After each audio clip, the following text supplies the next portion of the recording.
বৃত্তি পরীক্ষা 2024 সালের জন্য ইংলিশ এই রেইমসটি খুবই গুরুত্বপূর্ণ। চলো শুরু করা যাক।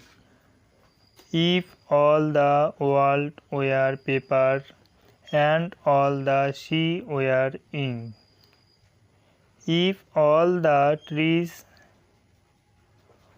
War bread and cheese, what should we have to drink?